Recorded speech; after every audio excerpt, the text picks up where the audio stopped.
بار دیگر درود بھیجے گا محمد و آل محمد.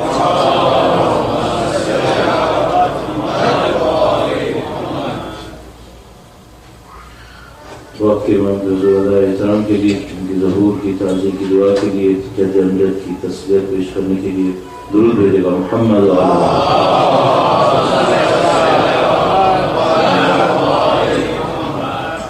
فاتحہ.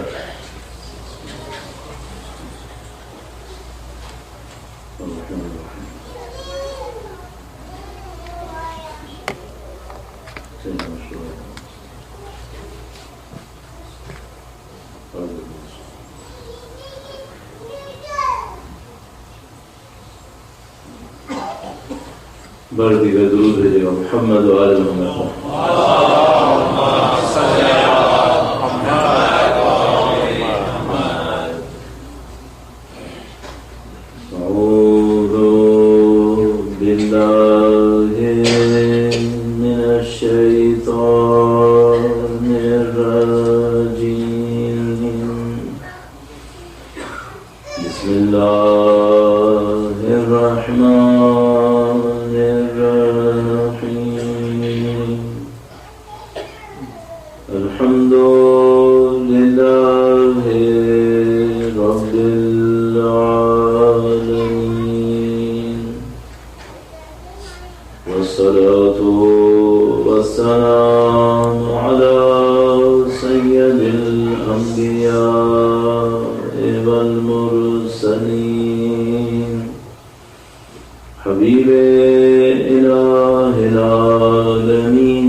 دنیا اور آخرت میں اہل بیت کی ہمراہی نصیب فرمائے، ان کے فرزند کے ظہور کا دن دیکھنا نصیب فرمائے، ان کی نصرت کی راہ شہادت نصیب فرمائے.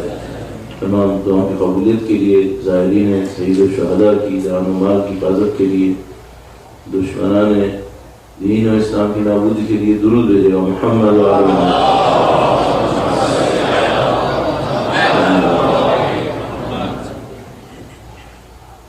ہم نے سید الشہداء کی عظیم الشان قربانی کے نتیجے میں عزاداری کا جو سلسلہ شروع فرمایا ہے، اس کو اہل بیت اطہار علیہ السلام نے شہادت کے فوراً بعد سے شروع کیا، اور الحمدللہ اہل بیت کی قربانیوں کے صدقے میں اور ان کی وراثت میں سید الشہداء کی بہن نے ایک ایسا سلسلہ شروع کیا ہے جس میں لا متناہی علم ہے، اس کے فوائد ہیں، اس کے نتائج ہیں. میں نے آپ کی خدمت میں عرض کیا کہ جہاں شہادت ایک معجزہ ہے، وہاں عزاداری سید الشہداء خود کسی معجزے سے کم نہیں ہے. اور اگر آپ سے اس بات کے اوپر غور کریں کہ اس عزاداری کے نتیجے میں کیا فیوز و برکات ہیں جو جاری ہو رہے ہیں، صرف اسی ایک چیپٹر کو لے لیجیے کہ عزاداری کی وجہ سے جو ان لوگوں تک پہنچ رہا ہے اس کی کیا کہتے ہیں؟ مثال کے طور پر جب آپ یہاں پہ تشریف فرما ہے، آپ کی طرح دنیا کے اندر شیعہ آبادی کو دیکھتے ہوئے اگر میں عمومی مسلمان آبادی کا 20% کی شیعہ آبادی لوں تو مجھے سوچنا ہوگا کہ تقریباً کم سے کم بھی 20 کروڑ لوگ ہوں گے جو شیعہ آبادی کو تشکیل دیں گے. اور اس میں اگر میں یوں سوچوں کہ آدھے لوگ بالغ ہوں، عاقل ہوں، تو اس وقت ہم سوچ رہے ہوں گے کہ کم سے کم بھی دنیا میں اس وقت جیسے ایام میں 10 کروڑ لوگ اس درسگاہ کا حصہ ہیں. 10 کروڑ لوگ. ہم تقریباً گارنٹی سے کہہ سکتے ہیں کہ دنیا میں کسی بھی اور مکتب فکر کے اندر علم کا ایسا سلسلہ کسی کے پاس موجود نہیں ہے جو سید الشہداء کی قربانی کے نتیجے میں ہمیں اور آپ کا حاصل ہے. درود بھیجے گا محمد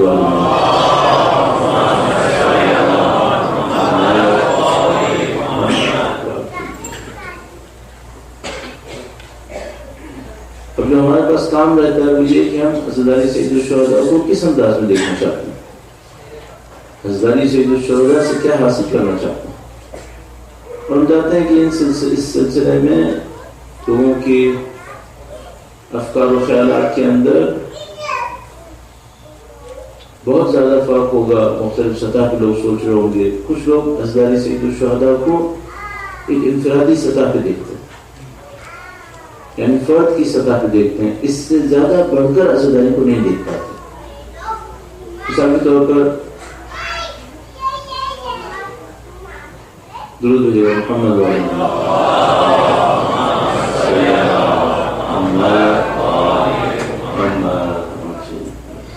بلدی کا درود بھیجے گا محمد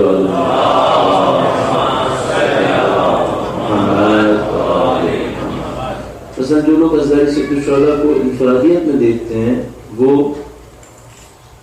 گرچہ مفہوم بالکل صحیح ہے، وہ یہ سوچتے ہیں کہ عزاداری کے اندر آئیں گے، اس کے ذریعے سے ہمیں برکت نصیب ہوگی، اس کے ذریعے سے ہماری زندگی کے اندر خیر و برکات آئیں گی. اور بتائیے علیحدہ مسئلہ ہے کہ وہ خیر و برکات کیا ہیں جو وہ سوچنا چاہتے ہیں، اور وہ خیر و برکت کون سی ہے جو اہل بیت ہمیں دینا چاہتے ہیں. ان دونوں میں فرق ہے، بعض اوقات فرق ہے. مثلا اگر آپ کسی سے پوچھیں کہ بھئی آپ نے گھر میں مجلس منعقد کی ہے، اس سے آپ کیا چاہتے ہیں، معمولاً کہتے ہیں ہم چاہتے ہیں ہمارے گھر میں برکت ہے. میں کبھی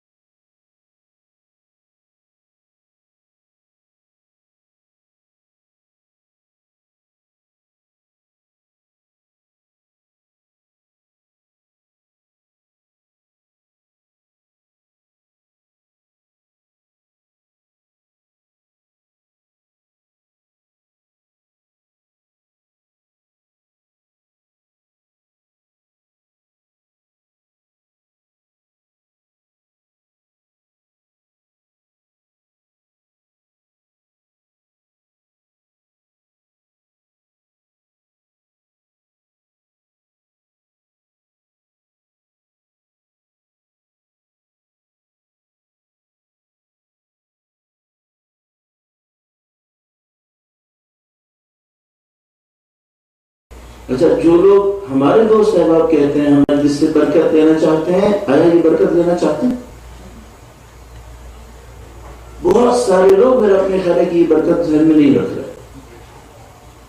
وہ مثال کے طور پر اگر میں بہت نیچے کی بات کروں، مثال کے طور پر کچھ لوگ یہ سوچ رہے ہیں ہم مجلس منعقد کریں گے، اس میں کچھ ہمارا خرچہ ہوگا، اس سے 10 گنا مولا ہمیں دے دیں گے. ہاں یقیناً دے دیں گے، لیکن مولا جب برکت دینا چاہتے تھے تو کیا پیسہ دیتے تھے؟ مولا ہی دیتے تھے. ہاں مولا پیسہ بھی دیتے تھے، لیکن ایک عجیب معاملہ ہے کہ زیادہ تر ان کے دوستوں نے پیسہ ان سے مانگا ہی نہیں. کیوں؟ حضرت ابو ذر نے اہل بیت سے پیسہ نہیں مانگا، انہوں نے پیسہ نہیں مانگا. نہ صرف کہ پیسہ نہیں مانگا بلکہ انہوں نے جان کی پناہ بھی نہیں مانگی. ورنہ ویسے میں تمام سولی بھی کیوں چڑھتے، جان کی پناہ مانگ لیتے. ان لوگوں نے کچھ اور برکت مانگی تھی. انہوں نے جو برکت مانگی وہ یہ تھی کہ ہماری زندگی آپ کی راہ میں شہید ہو، آپ کی راہ میں قربان. انہوں نے یہ برکت مانگی تھی. اچھا، اب ہمارے پاس جو ایشو ہے وہ اورینٹیشن کا. زیادہ تر لوگوں کی پرسپیکٹو ہے اس وقت عزاداری سید الشہداء سے، خوش قسمتی سے یہ کہ عزاداری ہے، مشکل ساری یہ کہ اورینٹیشن شاید وہ نہیں بن پا رہی کہ جو اہل بیت اطہار سلام اللہ علیہم اجمعین ہمیں دینا چاہ رہے تھے، وہ ہم کہیں اور پہنچانا چاہ رہے. اور خدا نہ کرے ہم نعوذ باللہ تعالیٰ ایسا نہ ہو کہ ہم دنیا کے اندر گھومتے ہیں. اچھا، اس سے بڑھ کر بھی ممکن ہے کوئی یہ کہ نہیں ہمیں اس کی زیادہ طلب نہیں ہے، ہم اس کے پیچھے نہیں ہیں. لیکن مثال کے طور پر جب ہم ان سے کہتے ہیں کہ جب اس کے پیچھے نہیں ہے تو پھر شہادت کی تلاش میں ہیں کیا، تو ادھر تک بھی بات نہیں پہنچ پا رہی. اور مجھے اور آپ کو سوچنا پڑے گا کہ ہم الحمدللہ رب العالمین آپ اور ہم پورے خلوص کے ساتھ اس پر شہزاد تک آئے ہیں. عزاداری سید الشہداء میں برسوں سے شرکت کر رہے ہیں اور انشاءاللہ مرتدموں کا خدا ہمیں اس میں شامل رہنے کی سعادت نصیب کرنا ہے انشاءاللہ. ہدف کیا ہے ہمارا مقصد کیا ہے؟ وہ جو انڈیویجول پرسپیکٹو ہے اس میں سے ایک یہی ہے. دوسرا یہ ہے کہ ہم یہاں پر آئے ہیں مشہور و معروف ہے اور بعض موضوعات ایسے ہیں جن کے اوپر گفتگو کرنا یہاں بھی کافی سخت ہے. دن بہت کم ہوتے ہیں اس اعتبار سے کہ بعض اوقات جو چیز کسی کی ذہن میں اسٹیبلش ہوئی وہ پوری زندگی میں ہوئی، اور ہمارے پاس بہت لمیٹڈ ٹائم ہے جس کے اندر ہمیں بعض اوقات ایسی چیز کا بھی مقابلہ کرنا پڑ جائے گا جو بہت زیادہ اسٹیبلشڈ ہے، وہاں پر زیادہ وقت نہیں ہے اس کو صحیح کرنے کا بھی. تو ایک اور پرسپیکٹو یہ ہو سکتا ہے کہ ہم یہاں پر آئے ہیں اور ہمارے آنے کا جو واحد مقصد ہے، واحد پہ میرا اصرار ہے. اگر سائڈ میں ہو یہ مقصد کوئی مشکل نہیں ہے، واحد پہ میرا اصرار ہے. جو ون اینڈ اونلی پرپز ہے وہ یہ ہے کہ میں یہاں پہ آؤں گا، میں نے سارے سال کچھ گناہ کیے، وہ اس گناہ بخش نہیں چاہے ماں باپ. مقصد یہ ہوا کہ میری زندگی میں کچھ گناہ ہوئے تھے، میں بیوی کے فرش پر آؤں گا، سید الشہداء کے فرش عزا پر آؤں گا، میں ان کے غم میں آنسو آؤں گا، اس کے نتیجے میں میرے گناہ ختم ہو جائیں گے. کیا یہ مقصد غلط ہے؟ ہرگز غلط نہیں. کیا یہ دعوت صحیح ہے کہ گناہ ختم ہو جائیں گے؟ بالکل صحیح دعویٰ ہے. پھر مشکل کیا ہے؟ مشکل یہ ہے کہ عزاداری اس میں محدود کیوں ہے؟ عزاداری کا مقصد اس سے بلند ہونا چاہیے. عزاداری کو میرے اور آپ کے ذاتی اغراض و مقاصد کے اندر محدود نہیں ہونا چاہیے. عزاداری سید الشہداء ہمارے انفرادی اہداف سے بڑھ کر، البتہ انفرادی اہداف بھی دے گی. جب میں عزاداری میں شرکت کروں گا مجھے برکت ملے گی اور اس کے لیے میں بےتاب ہوں. جو ان کی نظر لطف چاہیے، جب میں عزاداری میں شرکت کروں گا وہ میری شفاعت کریں گے جس کا میں محتاج ہوں. ان کی شفاعت کے بغیر میں کہیں نہیں پہنچ پاؤں گا. لیکن میں کہہ رہا ہوں اس میں محدود کیوں ہے؟ اس سے بڑھ کر سوچیں. وہ کیا سوچیں؟ یہ سوچیں کہ عزاداری وہ کرے جو شہادت میں کیا تھا. عزاداری کو شہادت سید الشہداء کے تسلسل میں، اس کی کنٹینیویشن میں چلنا چاہیے. جو کام سید الشہداء کی شہادت نے کیا تھا وہ کام اس عزاداری کے ذریعے سے ہونا چاہیے جو میں اور آپ کریں، اور اس عزاداری کے ذریعے سے ہونا چاہیے جو دنیا میں ہمارے فرضیے کے مطابق تقریباً 10 کروڑ افراد اس وقت انجام دے رہے ہیں. وہ اہداف کیا ہیں جو سید الشہداء کی عزاداری سے ہمیں ملنے چاہیے اور وہ کیسے ملیں گے؟ تقریباً یہ وہ موضوع ہے جو ہمارے پاس ہے اس وقت. اس پہ ہم 2 دن سے مقدماتی گفتگو کر رہے ہیں اور ہم اس موضوع کو حاصل کرنا چاہتے ہیں کہ وہ کون سے اہداف ہیں جن کی خاطر سید الشہداء نے قربانی دی ہے، اور ہم اور آپ جو بحمد اللہ رب العالمین دنیا میں حسینی کہلانے کا فخر حاصل کر چکے ہیں. دنیا میں حسینی کہہ رہی ہے، ہمیں حسینی ہونے کے ناطے وہ اہداف حاصل کرنے جو سید الشہداء کی شہادت نے دلوائے تھے، اور وہ ہمیں بھی حاصل کرنے دوسروں تک بھی پہنچانا ہے. درود بھیجیے گا محمد علیہ محمد.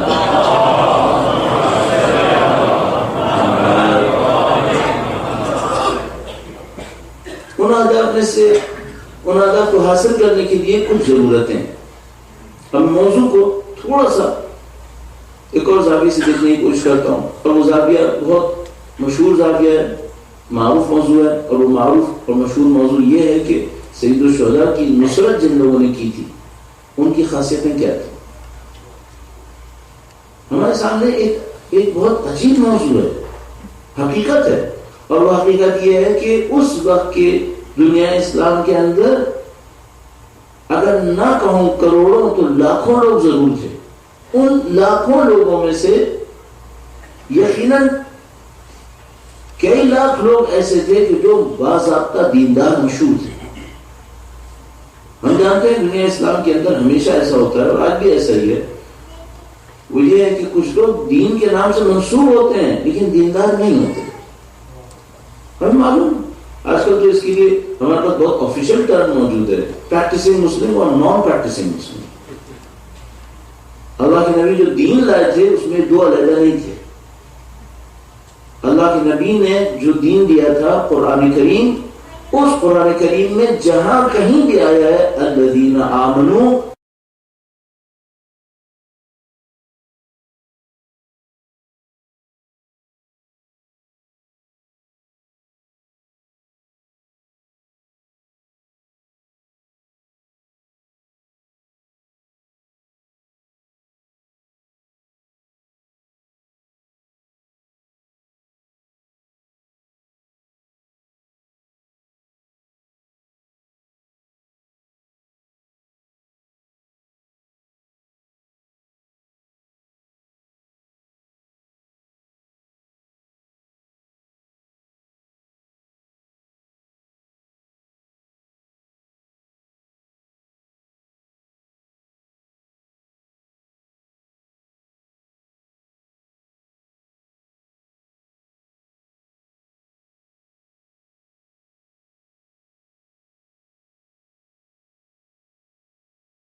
سوال کیجیے گا، اگر آج کربلا ہو تو میں حسینیت کا حصہ ہوں؟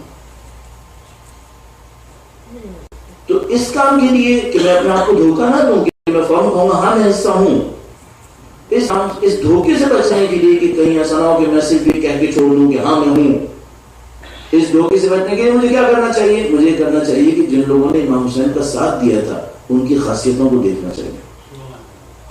وہ لوگ کیسے لوگ تھے، ان کی کیا کوالٹیز تھی. اچھا کیا ایسا ہو سکتا ہے کہ اتنی بڑی سعادت لوگوں کو رینڈملی مل گئی؟ چونکہ فلاں آدمی کربلا کے برابر سے گزر رہا تھا، نعوذ باللہ تعالی اس وجہ سے وہ کربلائی بن گیا. ایسا ہرگز نہیں ہوا. کچھ لوگ شہید الشہداء کے ساتھ تھے اور کربلائی نہیں ہوئے، اور کچھ لوگ شہید الشہداء کے دشمنوں میں سے تھے اور کربلائی ہو گئے. کربلائی ہونا رینڈملی نہیں ہے، کربلائی ہونا اصول کے تحت، اور وہ اصول بھی اتنا خطرناک کوئی اصل ہے، اصول ہے جس کے نتیجے میں ملینز مسلمانوں کے درمیان میں سے صرف مشہور و معروف کے مطابق 72 نکل پائے. تو کیا مجھے اور آپ کو غور نہیں کرنا چاہیے کہ ہمارا حسینی ہے یا نہیں؟ کیا صرف اس بات شرکت کرتا ہوں اور میں عزتداری میں بولتا ہوں اس مطلب ہے کہ میں حسینی ہوں؟ میں اس پہ اکتفا نہیں کرنا چاہوں گا، اس میں مجھے دھوکہ ہو سکتا ہے. میں چاہوں گا کوالٹیز کو دیکھنے کی کوشش کروں گا، وہ کوالٹیز مجھ میں ہے یا نہیں ہے. آپ کہیں گے کہ نہیں یہ آنا کافی ہے، میں کہوں گا آنا کافی نہیں ہے کیونکہ اس کے پیچھے کوئی امتحان نہیں ہوا ہے. 61 ہجرہ میں جو لوگ کربلا پہنچے وہ گویا آگ پہ گزر کے پہنچے تھے، وہ کینوں پہ چل کے پہنچے تھے. ہم اور آپ نے کیا کیا ہے؟ ہم اور آپ نے یہ کیا سال کے چند دنوں میں وہ بھی اپنے فارغ اوقات میں سے چند گھنٹے نکالیں. دن میں مجلس اس لیے نہیں رکھتے کہ اگر دن میں رکھیں گے تو لوگ جاب پہ ہوں گے، کوئی آئے گا نہیں. یہ جو 12 دن بھی ہم نکالتے ہیں یہ بھی فارغ اوقات میں سے نکال رہے ہیں.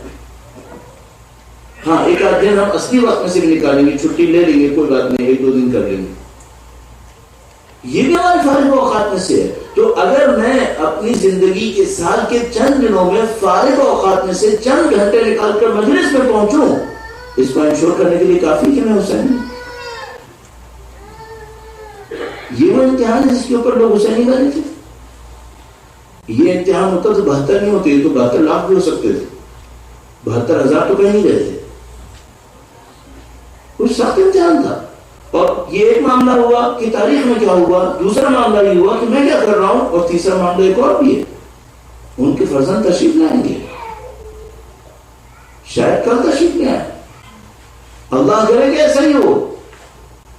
جب وہ تشریف لائیں گے ایک دفعہ پھر کربلا ہوگی، ایک دفعہ پھر حسینی ساتھ ہوں گے، اور ایک دفعہ پھر کچھ لوگ ساتھ چھوڑنے والے ہیں، نعوذ باللہ تعالی.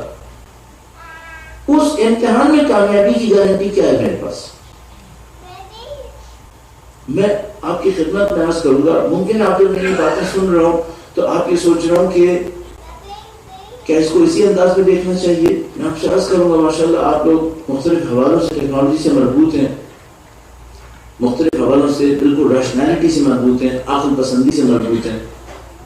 امام کی آمد، امام کے آنے اور ان کا ساتھ دینے کو آپ حقیقت دیکھتے ہیں یا افسانہ دیکھ رہے ہیں؟ مثلا یہ کہ میں یہاں پر ہوں اور چند دنوں میں مجھے ایز پر شیڈیول پاکستان واپس جانا ہے، یہ حقیقت ہے یا افسانہ ہے؟ حقیقت ہے. میں ٹکٹ بک کرایا ہے، جب مجھے ٹکٹ بک کروانے کا ارادہ ہوا تو یہ سوچ ہوا کہ مجھے جانا ہے. اگر جانا ہے تو کیا میری پلاننگ اور شیڈیول اسی حساب سے بنے ہوئے؟ ہاں بالکل اسی حساب سے بنے ہیں.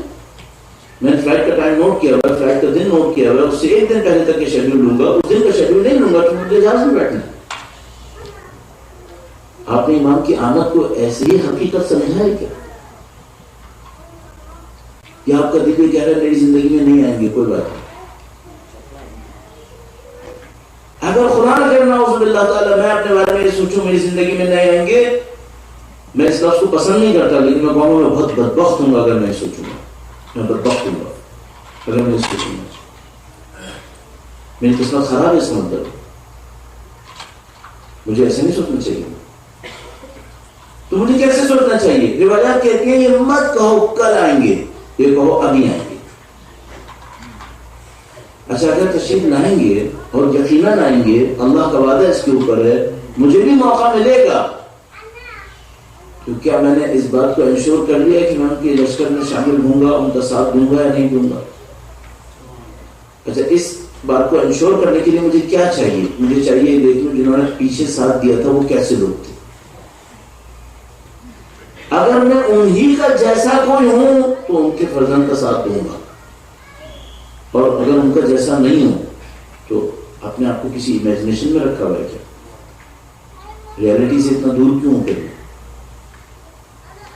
اپنا جائزہ کیوں نہیں لینا؟ میں اگر واقعا میں نے واپس جانا ہے اور میرا ٹکٹ بک ہے تو کیا یہ ہو سکتا ہے جس دن فلائٹ ہے میں اس دن کے لیے کوئی اسکیجول لے لوں؟ تو کیا ہے ماخذ؟ اگر جانا ہے تو اس دن کیوں آپ نے قرآن کیوں لیا ہے؟ تو اگر یہ سوچا ہے کہ امام آئیں گے اور میں نے نصرت کرنی ہے تو تیاری بھی نہیں کی ہے۔ یہ کس نے آپ کو یقین دلایا کہ آپ اور میں ان کا ساتھ دے پائیں گے؟ صرف ایک راستہ ہے۔ پچھلی دفعہ جن لوگوں نے ساتھ دیا تھا ان کی پالیٹکس کو چیک کریں، وہ کیسے لوگ تھے۔ اگر ہم اور آپ بھی ان کے جیسے ہیں یا کم سے کم ان کے جیسے بننے کی کوشش کر رہے ہیں تو ان کی لطف و کرم سے امید ہے کہ وہ ہمارے نقص کو پورا کر دیں گے۔ لیکن اگر میں کوشش ہی نہیں کر رہا ہوں، یہ میری پلاننگ کا حصہ ہی نہیں ہے، تو کس کو شاید نہیں ہوں گے۔ تو اعزان محترم مجھے لگتا ہے کہ شاید جس طرح سے ہمیں سوچنا چاہیے تھا اس موضوع کے اوپر کہ امام حسین کے چاہنے والے کون ہیں، کن لوگوں نے ساتھ دیا، ہم نے اس طرح سے نہیں سوچا اس کے اوپر۔ تو آپ کے لیے بہت اچھا موقع ہے، الحمدللہ یہ 10-12 دن آپ عزاداری سید الشہداء میں شرکت کر رہے ہیں۔ اس دوران شرکت کرتے ہوئے آپ جس طرح آپ ساری زندگی کام کرتے ہیں، صبح کو جو کام کرتے ہیں رات کو اس کے بارے میں سوچتے ہیں، پلان کرتے ہیں، تو بہت اچھا موقع ہے، پلان کر لیجیے اس بات کے لیے کہ بھئی یہ جو ہم سید الشہداء کی عزاداری میں شرکت کر رہے ہیں اس کے نتیجے میں ہم ان کے فرزند کا ساتھ دینے کے لیے تیاری کرنی چاہیے، اور میرے جیسے آدمی کی پوری ذمہ داری ہے کہ میں اس تیاری میں آپ کا ساتھ دوں، آپ کو پوائنٹس دوں جس کے نتیجے میں آپ تیاری اپنی اچھی کر سکیں، اور میں اس کام کی پوری کوشش کروں گا انشاءاللہ۔ درود بھیجیے گا محمد علیہ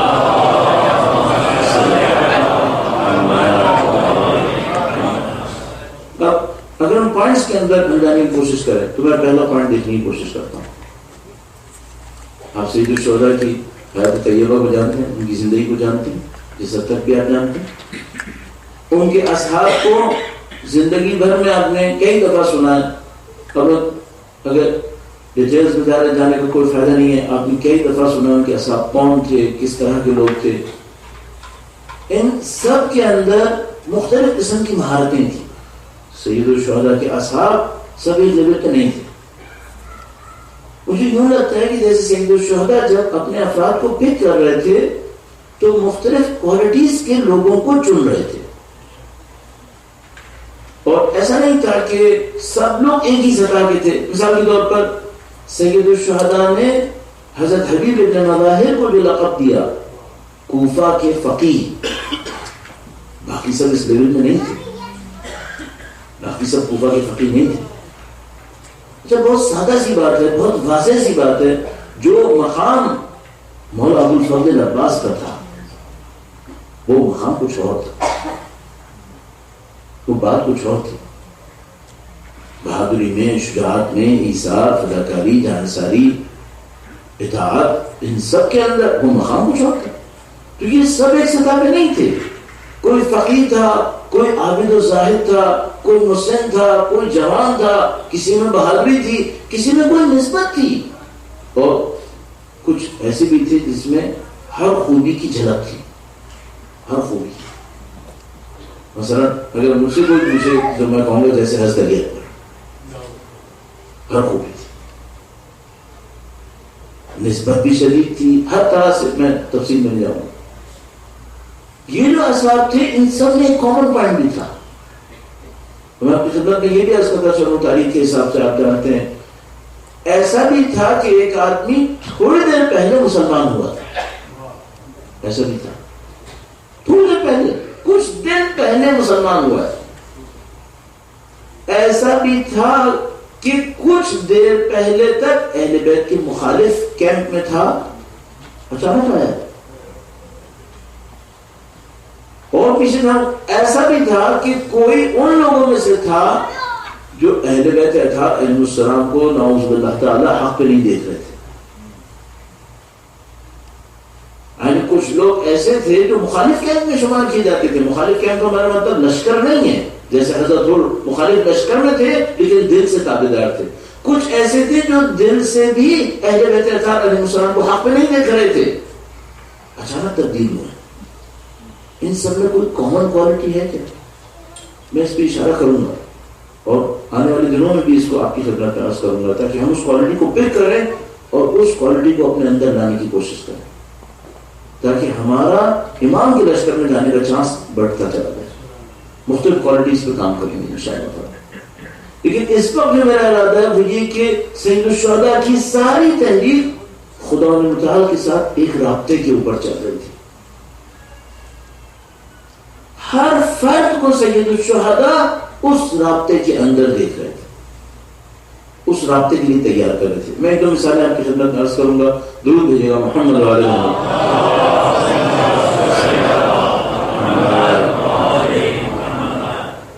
مثلا شب عاشور اچانک میرے ذہن میں آ رہا ہے ہمارے پاس درود کے آخر میں ایک اور جملہ بھی ہے وَعَجِّلْ فَرَجَهُمْ.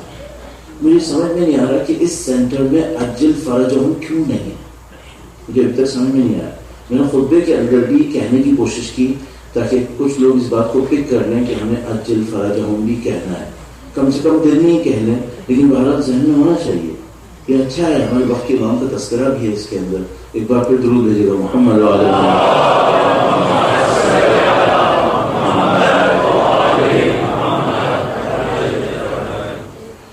اللہ آپ کو خوش رکھے انشاءاللہ. اللہ آپ کو وقت کے امام کے آوان و انصار میں شامل فرمائے. ہم لوگ بعض اوقات جو بلاغت استعمال کرتے ہیں میننگز نہیں جانتے، اور میں اس کی طرف اشارہ کروں گا ابھی اور زیادہ اس کا ان سب کے اندر ایک کامن کوالٹی ہے. یہ لوگ خدا متعال کے ساتھ ایک رابطے ہیں. نشانی کیا ہے؟ آپ نے یقیناً بچپن سے اب تک شب عاشور کے بیان میں یہ بیان سنا ہوگا کہ اہل بیت کے خیموں سے قرآن کریم پڑھنے کی ایسی آوازیں آ رہی تھیں جیسے چھتوں میں سے آوازیں آتی ہیں. وہ اس طریقے سے قرآن کریم پڑھ رہے تھے. سید الشہداء نے شب عاشور کی مہلت کے وقت فرمایا تھا ہمیں نماز پڑھنا. لوگ مشغول تھے عبادت کے.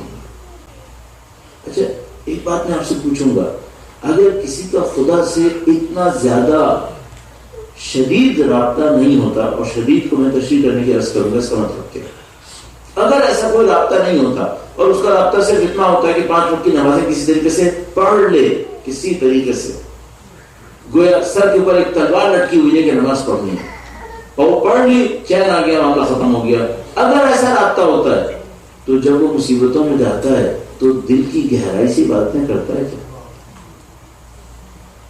ایسا وہ بھول جاتا ہے. اور اس سے کوئی پوچھتا ہے تم آج نماز پڑھی تو کہتا ہے اوہ آج کل میں اتنا پریشان تھا کہ میں بھول گیا. اچھا یہ لوگ اتنے عجیب لوگ ہیں، یہ پریشان ہیں تو اور گہرائی سے عبادت کریں. کیوں ایسا ہے؟ یہ خدا سے رابطہ کس قسم کا رابطہ ہے؟ ہمارا رابطہ بھی ایک رابطہ ہے. ہمارا اور آپ کا ایک رابطہ ہے، وہ یہ کہ ہم مثال کے طور پر عبادتوں کو اپنی انجام دیتے ہیں، اور ان عبادتوں کو انجام دینے کے پیچھے میں آپ کو نہیں کہوں گا، صرف میں آپ کو کہوں گا زیادہ تر ہدف یہ ہوتا ہے کہ نہیں کروں گا تو جہنم میں جانا پڑے گا، نہیں کروں گا تو ایسا ہو جائے گا، اور جو بھی میں نے اپنے طور پر سوچا ہوا ہوتا ہے. اس کو اس انداز میں دیکھیے گا، کیا یہ اللہ سے رابطہ محبت اور عشق کی بنیاد پہ ہوتا ہے؟ اچھا یہ محبت اور عشق کی بنیاد پر رابطہ کیسا ہوتا ہے؟ یہ رابطہ وہ رابطہ ہوتا ہے جس میں جو خدا متعال سے گفتگو کر رہا ہوتا ہے تو وہ ایسا لطف لے رہا ہوتا ہے اس پر سب قربان کرنے کو تیار ہے. یہ کوئی ایسا رابطہ ہوتا ہے. یہ جو معنویت ہے جس کو ہم اسپرچویلٹی کہتے ہیں، معنویت کہتے ہیں یا مسٹیسزم عرفانیات کہتے ہیں، اس میں بہت بڑی ایک مشکل ہے. اگر کسی نے نہ چکھا ہو آپ اسے چکھا نہیں سکتے. کسی نے اگر خود ٹیسٹ نہ کیا ہو تو آپ اس کو بتا نہیں سکتے یہ کیا ہوتا ہے. اب مثال کے طور پر ہمارے پاس اہل بیت کے چاہنے والے ایسے لوگ موجود ہیں، ساری رات اللہ کا نام لے کر اس کی محبت میں عبادتیں کرتے ہیں، بہت خوش ہوتے ہیں. اچھا میرے جیسے کے ساتھ کیا ہے، اگر میں 4 رکعت نماز زیادہ پڑھ لوں تو خدا سے کہتا ہوں خدا تو خیال رکھنا میں 4 رکعت زیادہ پڑھی دیا. ہمارے ساتھ یہ ہے، اگر صبح کو ایک نماز زیادہ پڑھ لوں اور دوپہر کو کوئی پرابلم ہو جائے تو خدا سے کہتا ہوں خدا تو صبح زیادہ اوور ٹائم بھی کیا تھا میں نے، یہ کیا ہو گیا. اچھا جب وہ 4 رکعت پڑھتا ہوں زیادہ تو اندر سوچ رہا ہوتا ہوں آج بہت ہو گیا. یہ عشق کے اوپر مبنی ہے، یہ محبت پہ مبنی ہے. یہ یا مولا کے الفاظ میں یا لین دین ہے یا غلامی اور آقائی ہے، اس سے زیادہ نہیں ہے. یہ وہ بات نہیں ہے. اچھا وہ کون سی بات ہوتی ہے؟ وہ بات یہ ہوتی ہے کہ کوئی انسان اللہ کی عبادت کرتا ہے اور اگر اسے کہا جائے نا کہ یہ نہ کرو تو وہ کہتا ہے نہیں یہ نہیں کر سکتا میں. کیوں؟ اس میں مزہ لیتا ہے. میں آپ کو گارنٹی سے عرض کر رہا ہوں جس کو عبادت میں مزہ نہ آتا ہو وہ 3 گھنٹے کیسے عبادت کر سکتا ہے. علامہ امینی ایک دفعہ مشہد تشریف لے گئے، ظاہر مجھے یاد آتا ہے علامہ امینی کا نام تھا. علامہ امینی مشہد تشریف لے گئے، وہاں پہ کچھ لوگ جمع ہوئے، ان سے کچھ بات کرنا چاہتے تھے. وہ مشہد گئے، انہوں نے نماز پڑھنا شروع کی، ایک نماز دوسری نماز تیسری نماز پڑھے چلے جا رہے، اور کچھ لوگ بیٹھے تھے جو ان سے بات کرنا چاہ رہے تھے، اور وہ چاہ رہے تھے کہ جب آگا اپنی نمازیں ختم کریں گے تو ہم ان سے گفتگو کریں گے. تو ایک آدمی جو ان کے ساتھ معمور تھا ان کا خیال رکھنے کے لیے، اس نے ایک نماز کے درمیان ان کو ذرا سا سلام کیا اور کہا کہ اگر آپ نماز پڑھتے پڑھتے تھکے نہیں کیا؟ تھوڑا سا بریک. تو انہوں نے ان صاحب سے کہا کہ تم نے کسی مچھلی کو تیرتے ہوئے تھکتے دیکھا ہے؟ تم نے دیکھا کوئی مچھلی تیر کے تھک جائے؟ دیکھا کوئی ایسے؟ اگر ہمیں خدا نے خلق کیا ہے کہ اس کی بندگی کریں، اس کی عبادت سے تھکیں گے کیوں؟ اچھا ہم لوگ نہیں ہیں ایسے، ہوں میں تکلفاً بھی نہیں کہوں گا، ہم لوگ ایسے نہیں ہیں. یہ لوگ تھے ایسے، ان کو نماز میں کوئی عشق آتا، مزہ آتا، عبادتوں میں اللہ کی بندگی میں لطف لیتے تھے اس میں. اچھا اب اس سے نکل جاتے ہیں اس آئیڈیلزم. یہ بہت آئیڈیل ہے، ظاہر کربلا ہماری آئیڈیل ہے. اس آئیڈیل کو دیکھتے ہوئے کوشچن یہ نہیں ہے کہ یہ کیا تھے، کوشچن یہ میں اس طرف کیسے جاؤں. کوشچن یہاں پر میں نے پہلے دن کہا تھا مجھے عمل چاہیے، میں اپنی ذات کے اندر دیکھنا چاہتا ہوں مجھے عمل چاہیے. تو بہت اچھا میں یہ سوچ سکتا ہوں کیا اس 10 دن میں کوئی ایسا کام کر سکتا ہوں کہ ان کے راستے پہ چلنا شروع کر دوں. اچھا اگر میں نے آپ سے بہت بڑی بڑی عبادتیں کہیں آپ میں سے اکثر لوگ شاید نہ کر پائیں تو میں کوئی ایسا کام بھی نہیں کہوں گا آپ سے، شاید خود بھی نہ کر سکوں. لیکن میں آپ سے کہوں گا ایک نسخہ میں آپ کی خدمت میں عرض کرنا چاہوں گا کہ اگر آپ اس پہ عمل کرتے ہیں تو کم سے کم اتنا ہوگا کہ آپ کچھ چیزوں کو اور زیادہ اچھے طریقے سے احساس کریں گے. سادہ سے ایک کام کہوں گا، آپ خدا متعال سے اپنی زبان میں گفتگو کرنا شروع کریں. دیکھیے جب میں آپ سے خدا کے بارے میں بات کر رہا ہوں تو خدا کو حاضر سمجھ رہا ہوں یا غائب سمجھ رہا ہوں؟ یعنی ہمیں یوں لگ رہا ہے جیسے ہم یہاں پہ خدا کے بارے میں بات کر رہے ہیں اور خدا کہیں اور ہے. اس کو غائب سے نکال کے حاضر کرنا اپنے دماغ کے اندر. اس تو حاضر ہے ہی، ہم غائب ہیں. وہ تو غائب نہیں ہو سکتا، وہ تو حاضر ہے. آپ اور میں صرف اتنا کر لیں اپنے دماغ سے جو غائب خدا سوچا ہے اس کو اس کی صحیح جگہ پہ رکھیں. وہ غائب نہیں ہے، وہ حاضر ہے. اچھا اگر حاضر ہے تو ابھی جب میں آپ سے گفتگو کر رہا ہوں خدا کے بارے میں تھوڑا سا سوچیے گا کہ خدا حاضر ہے. جب آپ باہر جائیں گے، میں اور آپ باہر جائیں گے تو وہ ایسے ہی حاضر سوچ پائیں گے، یہ پھر غائب ہو جائے گا. ایک اور مشکل بھی ہے، اب ہم اس جگہ پہ پہنچ گئے ہیں کہ خدا نہ کرے نعوذ باللہ ہماری نمازوں میں بھی غائب رہتا ہے، اس میں بھی حاضر نہیں ہو پاتا. تو عزیزان محترم، یہ بہت بری جگہ ہے. پھر میں آپ کو گارنٹی سے عرض کر رہا ہوں، یہ بہت بری جگہ ہے اگر ایسا ہے، اور کافی حد تک ایسا ہی ہے. تو اچھی جگہ نہیں ہے یہ حسینی بننے کے لیے اچھا کام نہیں ہوا. اگر آپ کو اور مجھے حسینی بننا ہے، سید الشہداء کے سفرا میں جانا ہے، پھر ایک کام کرنا ہے، تو خدا کو غائب سے نکال کے حاضر کریں، اس سے گفتگو کریں. اچھا کیسے گفتگو کریں؟ پچھلی دفعہ جب حاضر ہوا تھا تب بھی میں نے آپ کی خدمت میں عرض کیا تھا، اس کو دوبارہ عرض کر دیتا ہوں کیونکہ بہت زیادہ امپورٹنٹ ہے. کوئی ایسا سجدہ کر لیں، سجدے میں جا کر خدا سے اپنی زبان میں کلام کریں، اپنی زبان میں بات کریں. میں بہت ڈیٹیلز میں نہیں جاؤں گا، آپ مجھ سے کہہ سکتے ہیں کیا بات کرو، کوئی بھی بات کریں. آپ پہلی بات یہی کہہ سکتے ہیں، خدا میں زندگی میں پہلی دفعہ تجھ سے بات کرنے آیا. آپ یہیں سے شروع کر سکتے ہیں. آپ خدا سے یہی کہہ سکتے ہیں، خدا میں تجھ سے بات کرنے آیا ہوں تاکہ میں تجھے غائب کی جگہ حاضر سمجھوں. یعنی میں آپ کی خدمت میں عرض کرنا چاہ رہا ہوں، سادہ ترین گفتگو سے شروع کریں. مجھے ایک بات کا یقین ہے، جو آدمی ہر روز صرف چند منٹ خدا سے بات کرتا ہو، وہ خدا کی نافرمانی کرنے میں تھوڑا سا جھجکے گا، تھوڑا سا سوچے گا کہ ابھی مجھے اس خدا سے بات کرنی ہے، میں اسی خدا کی نافرمانی بھی کر رہا ہوں. یہ اتنی آسانی سے نافرمانی نہیں کرے گا. آپ خدا سے بات کرنا شروع کریں. آپ تصور فرمائیے اہل بیت اطہار سلام اللہ علیہ اجمعین کی زندگی میں جو ایک بات آپ جگہ جگہ دیکھیں گے، بار بار دیکھیں گے، اور آپ نے زندگی بھر سید الشہداء کے کلام کو سنا ہے، بار بار خدا سے خطاب کرتے تھے، اے خدا. آپ دعا کو میں لکھ لیجیے، آپ مختلف دعائیں لکھ لیجیے، جگہ جگہ آپ دیکھیں گے خدا سے خطاب کر رہے ہیں. یہ ان کی زندگی کا حصہ ہے.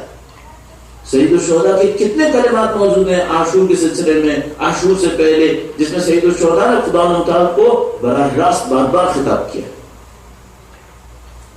حتیٰ جو آخری جملات ارشاد فرمائے، رضن بقضائک، خطاب ہے اس کے اندر، تیری رضا پہ راضی ہو یا خدایا، تیری رضا نہیں کہا اس کی رضا پر، نہیں تیری رضا پر. سید الشہداء براہ راست خطاب کرتے تھے بار بار خدا متعال سے. وہی چیپٹر ہمیں دینا چاہتے ہیں. اہل بیت اطہار سلام اللہ علیہ اجمعین اپنی دعاؤں کے ذریعے سے چیپٹر ہمیں دینا چاہتے ہیں. تم خدا سے خطاب کرنا سیکھو. اچھا ہمارے ساتھ مشکل یہ ہے، ہم وہ عربی کی دعائیں پڑھ لیتے ہیں، خطاب پھر بھی نہیں ہوتا، کیونکہ ہمیں سمجھ بھی نہیں آیا اس میں ہے کیا. مشکل کا یہ عالم ہے کہ ہم نماز میں ہر روز کہہ رہے ہوتے ہیں ایاک نعبد، تب بھی خطاب نہیں کرتے. لیکن کچھ جملات قرآن نماز کے اندر ایسے ہیں جو غائب پر ہیں. سمع اللہ لمن حمیدہ، اللہ اس کی سنتا ہے جو اس کی حمد کرتا ہے، غائب کے اوپر. بحول اللہ وقوتہ اقوم واقعد، اللہ کی دی ہوئی طاقت اور قدرت سے کھڑا ہوتا ہوں اور بیٹھتا ہوں. یہ غائب کے اوپر ہے. کچھ جگہوں کے اوپر حاضر پر ہے، کچھ جگہوں کے اوپر حاضر پر ہے، اس کو بھی ہم نے درک نہیں کیا.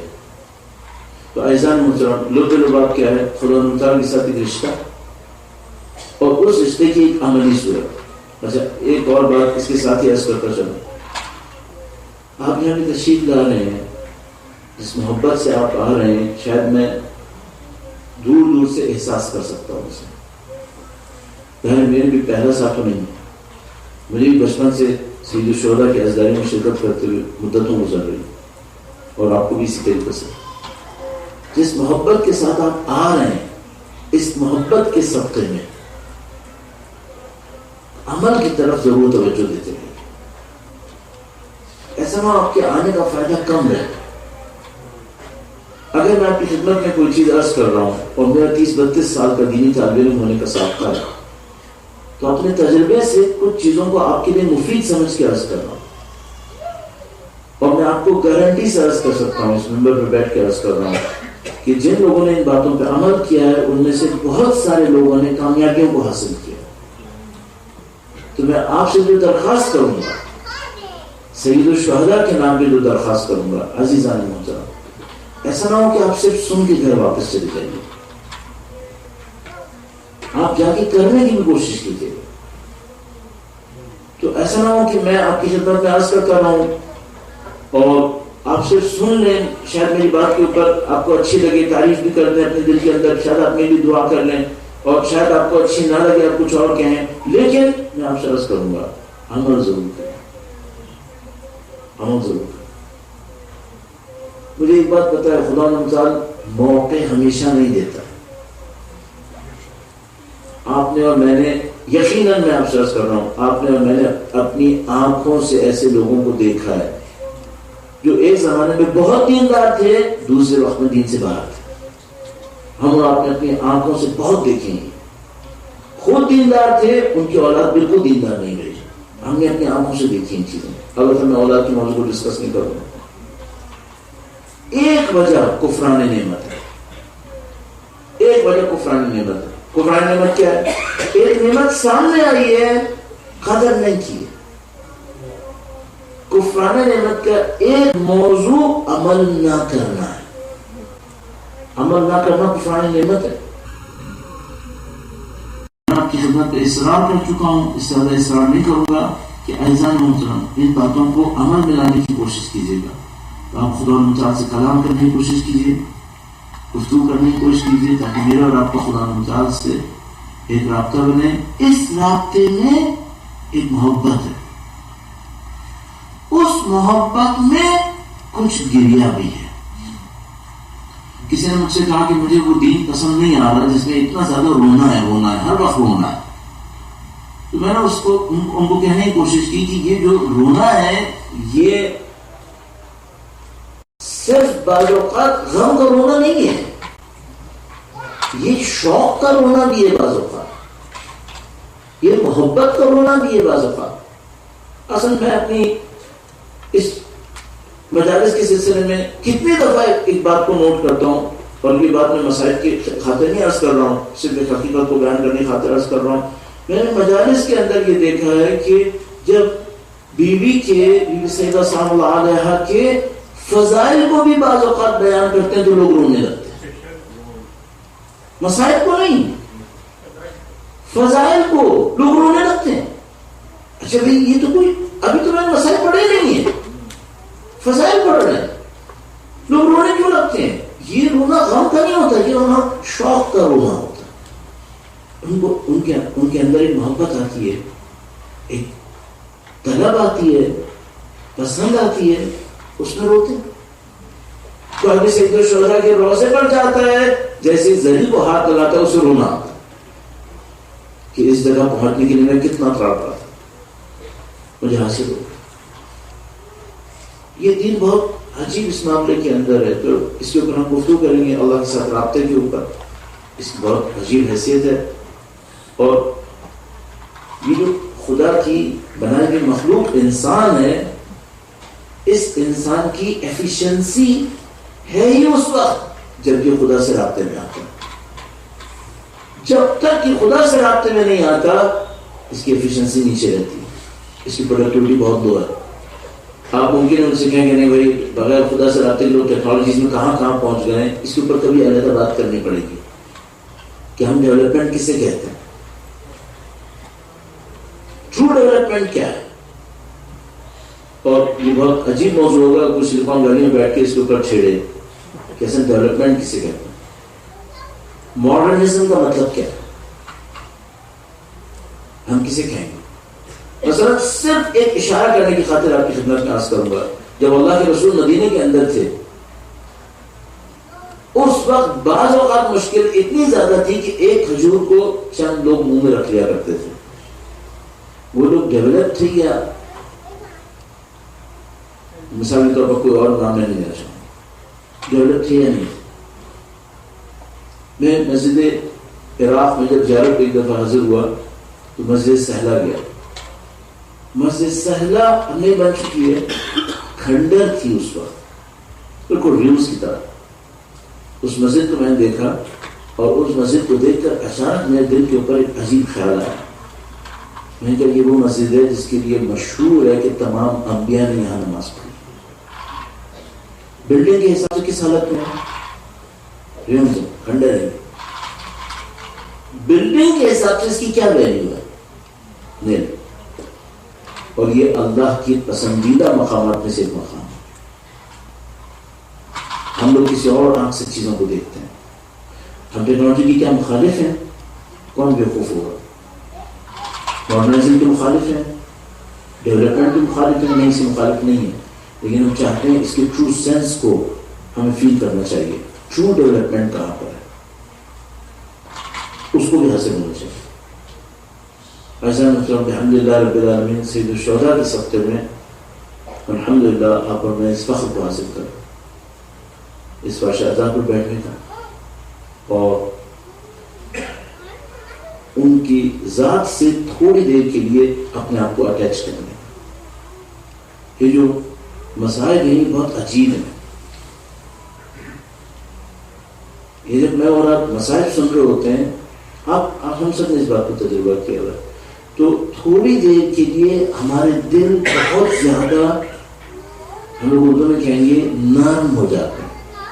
بہت زیادہ ٹیکنیکل اردو میں کہتے ہیں دل پسیج جاتے ہیں، نرم ہو جاتے ہیں. کہ جو دل نرم ہوتے ہیں اس وقت جب وہ دل نرم ہوتے ہیں تو ہم کس پہ توجہ دے رہے ہوتے ہیں؟ ہم امام حسین پہ توجہ دے رہے ہوتے ہیں، کبھی ان کی اولاد پہ توجہ دے رہے ہوتے ہیں. اس وقت کیا ہو رہا ہوتا ہے ایکچولی؟ جو ہمارے دل نرم ہوتے ہیں، ہماری روح ان کی ارواح سے اٹیچ ہونے کی کوشش کر رہی ہوتی ہے. یہ جو ہماری روح ان کی ارواح سے متصل ہونے کی کوشش کرتی ہے، اس کنیکشن کے نتیجے میں ہمارے دل میں ایک ایکسائٹمنٹ، ایک عجیب سی اینگزائٹی آنا شروع ہو جاتی ہے. تھوڑی دیر کے لیے ہم لوگ اپنے آپ کو بھلا دیتے ہیں، چند سیکنڈز کے لیے. میں 10 منٹ کی خالی مسائل کی طرف توجہ دوں گا.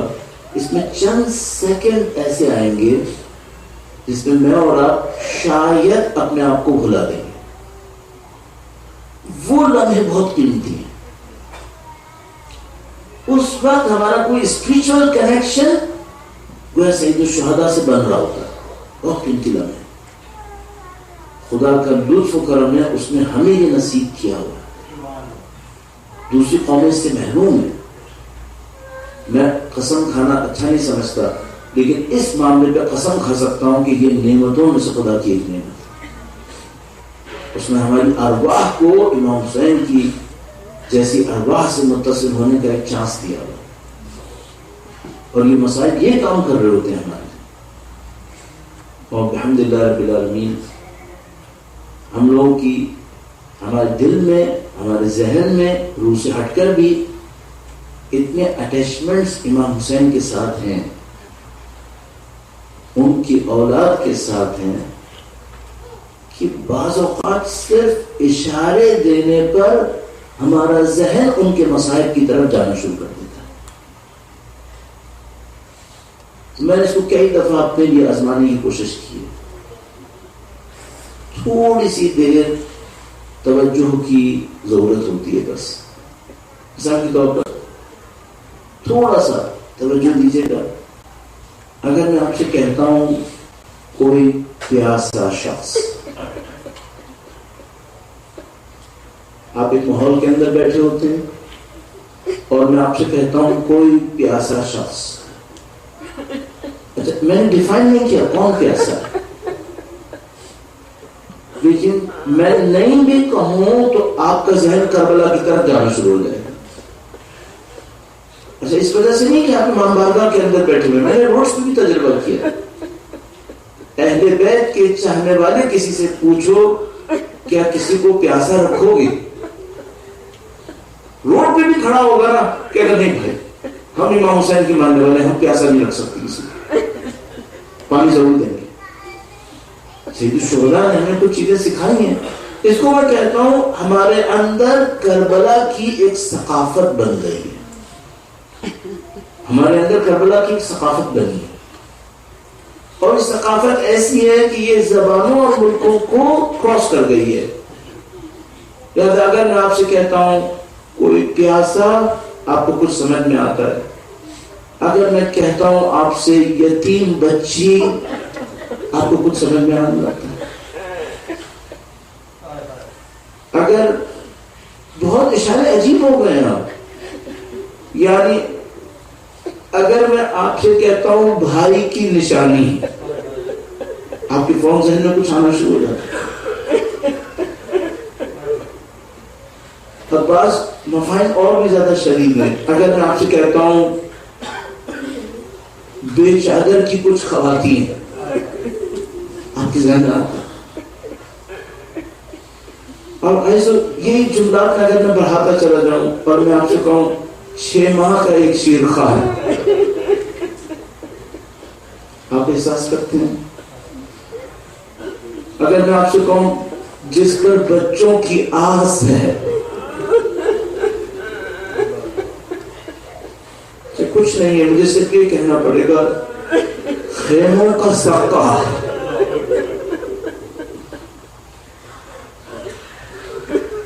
نہر پہ مارنے والا، وفا کا پیغر، خود بخود آپ سمجھتے ہیں کتنی نشانیاں ہمارے پاس ہیں. اگر میں آپ سے کہتا ہوں بازاروں میں خطبہ دینے والی خاتون، ایسے یہ اہل بیت اطہار علیہ السلام کے عشق کی نشانیاں ہیں جو میرے اور آپ کے اندر ہیں. آج کے دن سید الشہداء کربلا کی زمین پر آ گئے. سید الشہداء کربلا کی زمین پہ تشریف لائے ہیں، گویا قربانیوں کے لیے اب معرکہ شروع ہو گیا. اچھا، ہر ایک کو اپنا کردار بھی پتا ہے، یہاں پر پہلے دن سے معلوم ہے. اور ہم جیسے جیسے مسائل میں پڑھتے جائیں گے ان کی طرف توجہ دیتے چلے جائیں گے. کس طریقے سے ایک ایک کو پتا ہے میں نے کیا کردار انجام دینا.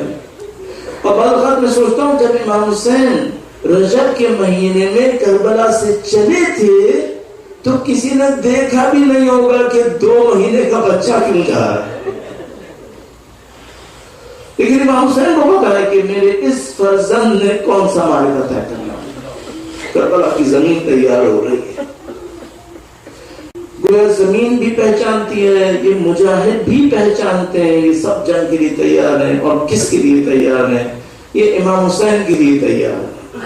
امام حسین جو نواصل رسول ہے، وہ امام حسین جو اپنے ایک ایک ماننے والے کا خیال کرنے والے ہیں. کل میں نے مسائل میں آپ کی خدمت میں عرض کیا. ایسا محترم، آپ جانتے ہیں کہ 2 کروڑ سے زیادہ لوگ چہلم کے دن سید الشہداء کے روضے کے اطراف میں موجود ہوتے ہیں. پتہ نہیں کتنے لوگ ہمیں یہ بتاتے ہیں آ کر، کہتے ہیں مولانا عجیب ہو گیا ہمارے ساتھ. ہم نے پوچھا کیا ہو گیا؟ کہا ہم نے اپنی بچی سے کہا کہ بیٹا یہ جو کربلا کا راستہ ہے نا، آپ اس میں جو مانگیں گے آپ کو مل جائے گا. اس بچی نے کہا میں جو مانگوں مجھے مل جائے گا. باپ نے کہا ہاں جو مانگو مل جائے گا. بچی ایسی چیز مانگ بیٹھتی ہے جو بچے ہی مانگ سکتے ہیں. اور باپ بیچارہ پریشان ہو جاتا ہے، کہتا ہے دیکھو بیٹا میں نے کہا تھا کوئی بھی چیز مانگو لیکن اس طرح کی چیز تو مت مانگو. اللہ شاہد ہے، وہ کہتا ہے مولانا میں حیران رہ گیا، تھوڑی دیر میں ایک آدمی کھڑا ہوا وہ لے کے دینے. دیکھیے آ گیا. اتنا امام حسین اپنے ظاہر کا خیال رکھنے والے ہیں. آپ تو یہاں پہ تشریف لائے ہیں نا، آپ نے انہوں نے تو خیر کوئی مشکل برداشت نہیں کی، میرے جیسے آدمی کیا مشکل برداشت کی. امام ایک ایک کو دیکھنے والے کہ کون میرے خاطر کیا مشکل برداشت کر رہا ہے. ایسا نہیں محترم، ان 10-12 دنوں کے اندر کوئی چیز آپ کی پسند کے مطابق نہ ہو، صبر کر لیجیے گا اور اپنا حساب امام حسین بھی چھوڑ دیجیے گا.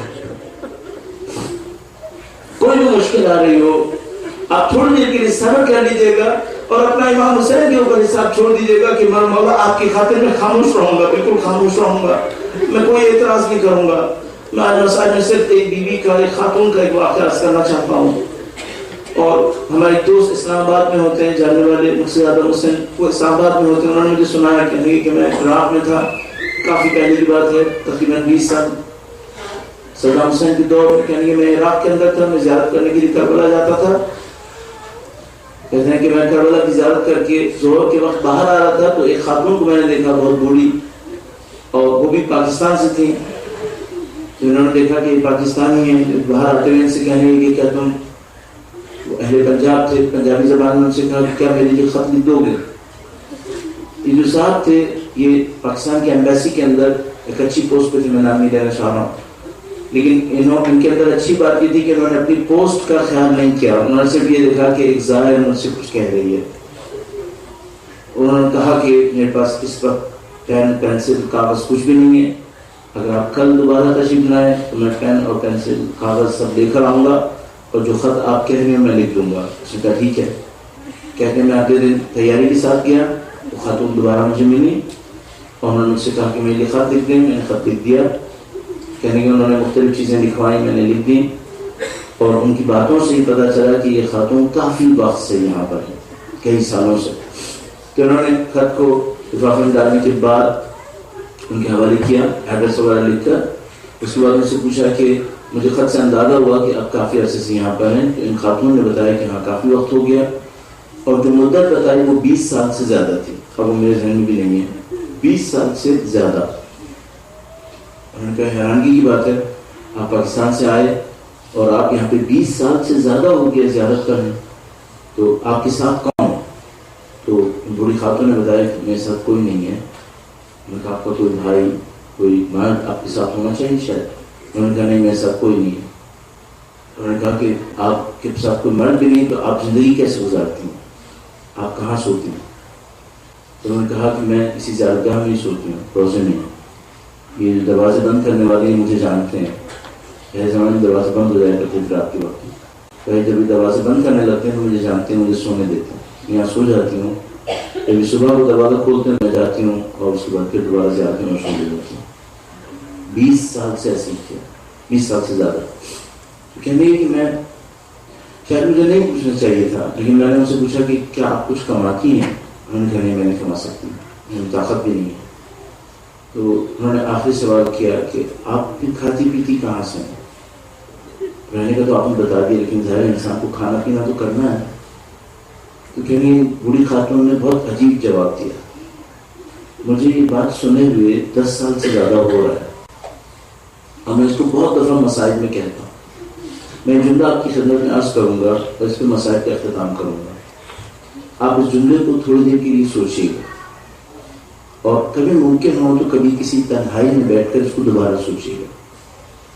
جب میں سے پوچھا کہ بیوی آپ کہاں سے کھاتی پیتی ہیں, آپ کو کوئی مرد بھی نہیں ہے آپ کے ساتھ, کہیں گے جیسے ہی میں نے یہ کہا تو اس خاتون نے مجھ سے کہا کہ بیٹا یہ یہاں پہ بھوکا پیاسا مر گیا ہے, اب کسی کو بھوکا پیاسا مرنے نہیں دیتا. یہ جو امام حسین ہے یہ یہاں پہ آیا ہے, اس کا قاسم بھی مرا, اس کا اکبر بھی مرا, صرف قاسم اکبر نہیں مرا, اس کا علی اصغر بھی مرا, اور یہ سب بھوکے پیاسے مرے. یہ خود بھی بھوکا پیاسا مرا, اور جب یہ سب بھوکے پیاسے مر گئے تو انہوں نے ایک عہد کیا ہے کہ جو ہمارے لیے بڑھے گا ہم اس کو بھوکا پیاسا نہیں ہونے دیں. میں کہوں گا مولا آپ کی شان ہے, آپ کریم امام ہیں ہمارے, اور میں آخری طلب جو کروں گا مولا کاش ایسا ہو جائے ہماری زندگی آپ کے کام آ سکے. لعنة الله على القوم الظالمين وسيعلم الذين ظلموا أي منقلب ينقلبون ما في المسلمين.